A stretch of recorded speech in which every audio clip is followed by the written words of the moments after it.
यदि Charlie Munger को जोमेटो को एनालाइज करना होता तो वो कौन से ऐसे 3 इंपॉर्टेंट मैट्रिक है जो जरूर देखते हैं। इनफैक्ट चार्ली मंगर ये 3 मेंटल मॉडल का यूज उनके किसी भी इन्वेस्टमेंट्स में करते ही करते हैं। तो उन्हीं 3 मेंटल मॉडल से आज हम जोमेटो को समझने की कोशिश करेंगे।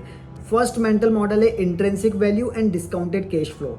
तो सबसे पहले चार्ली मंगर देखते हैं कि जोमेटो फ्यूचर में कितना प्रॉफिट अर्न कर सकता है और उस प्रॉफिट को आज के शेयर प्राइस से कंपेयर करते हैं और देखते हैं कि यार ये जो शेयर है वो ओवर वैल्यूड है या अंडर वैल्यूड है। तो वो चेक करते हैं। जैसे जोमेटो का पीई जो है वो 431 है, जो कि डेफिनेटली बहुत ज़्यादा है, क्योंकि जो हाई ग्रोइंग कंपनीज का यूजुअली पीई होता है वो होता है 40 to 60 समथिंग, राइट। तो अब आप बोलोगे जोमेटो जो है बहुत ज़्यादा प्रॉफिट कमाने वाली है, इसलिए इसका जो पीई है वो ठीक है यार, मतलब इट मेक सेंस, मतलब जस्टिफाइड है, कोई दिक्कत नहीं है। बट मैं कहता हूँ कि आखिर कितना प्रॉफिट जो है वो अर्न कर लेगी। जैसे आज जो है 600 करोड़ कमा रही है, तो मैं कहता हूँ कि चलो 600 करोड़ का 5 गुना भी यदि कमा लेती है, यानी कि 3000 करोड़ भी कमा लेती है, उस टाइम पे इसका पीई क्या होगा। तो यदि market cap divided by earning करते तो उस टाइम भी इसका जो पीई रहेगा वो 84 to 85 समथिंग रहेगा, राइट। जो कि डेफिनेटली बहुत ज़्यादा है, क्योंकि जैसा मैंने आपको बोला कि जो नॉर्मल हाई ग्रोइंग कंपनीज का पीई होता है वो 40 to 60 समवेयर होता है। आप बोलोगे कि यार जो नहीं दूसरी भी जो हाई ग्रोइंग कंपनीज है उन सबका ही जो पीई होता है वो बहुत ज़्यादा होता है। तो नहीं, ऐसा नहीं है। जैसे ये आईडीएफसी फर्स्ट बैंक है, ये ग्रोइंग इंडस्ट्री से डेफिनेटली, आप इसका पीई चेक करिए 19 है। अब आप बोलोगे कि यार ये प्रॉफिट कमाती नहीं होगी, आप इसका प्रॉफिट चेक करिए, ईयर ऑन ईयर जो इसका प्रॉफिट जो है वो ग्रो कर रहा है। इनफैक्ट आईडीएफसी फर्स्ट बैंक जो है वो फंडामेंटली बहुत ही स्ट्रॉन्ग कंपनी, में नेक्स्ट वीडियोस पे बनाऊंगा। सो इसका भी आप प्रॉफिट देखोगे तो 2800 करोड़ है। अब जैसे आप यदि एप्टस का देखोगे तो एप्टस हाउसिंग फाइनेंस इंडस्ट्री से, जो डेफिनेटली ग्रोइंग इंडस्ट्री है, इसका भी यदि आप पी चेक करोगे तो वो आएगा 28। और इसके भी यदि आप प्रॉफिट चेक करोगे तो ईयर ऑन ईयर ग्रो कर रहा है। देखो 640 करोड़ के प्रॉफिट पे अभी बैठा हुआ है।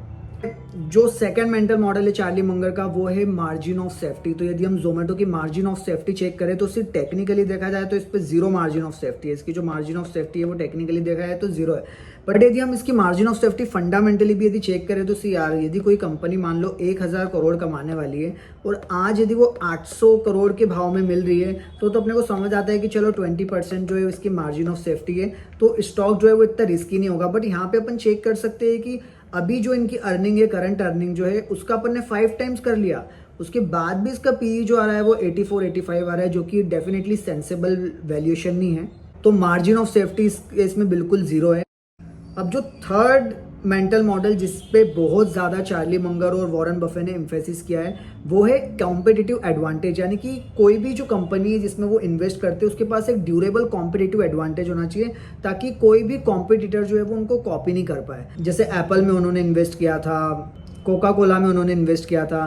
तो जैसे एप्पल की अपनी जो ब्रांड वैल्यू है, जो इनोवेशन है, जो उसका कस्टमर बेस है, तो उसके पास एक बहुत बड़ा कॉम्पिटिटिव एडवांटेज है। जो वैसे यदि कोका कोला की बात करें तो उसके जो डिस्ट्रीब्यूशन नेटवर्क है वो उसका कॉम्पिटिटिव एडवांटेज है, जो किसी भी कॉम्पिटिटर को कॉपी करना इज लाइक वेरी डिफिकल्ट। तो जब मैं जोमेटो की अर्निंग कॉल ट्रांसक्रिप्ट पढ़ रहा था तो उसमें कोई पूछते हैं उनसे कि यार 2-3 ऐसी कौन सी चीज़ें जो बेसिकली कॉम्पिटिटिव एडवांटेज हो अपनी कंपनी का, जो किसी भी कॉम्पिटिटर के लिए रेप्लिकेट करना, कॉपी करना बहुत ही ज़्यादा मुश्किल है।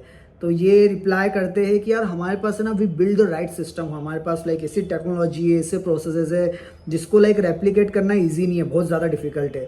But to be very honest I do not believe in it, क्योंकि सी स्विगी ऐसे बहुत सारी सिटीज़ है जहाँ पे बहुत ही एफिशिएंटली ऑपरेट कर रही है। सो मुझे नहीं लगता कि ऐसा कुछ इनके पास, जोमेटो के पास कॉम्पिटिटिव एडवांटेज है जिसको दूसरे कॉम्पिटिटर जो है वो कॉपी नहीं कर सकते।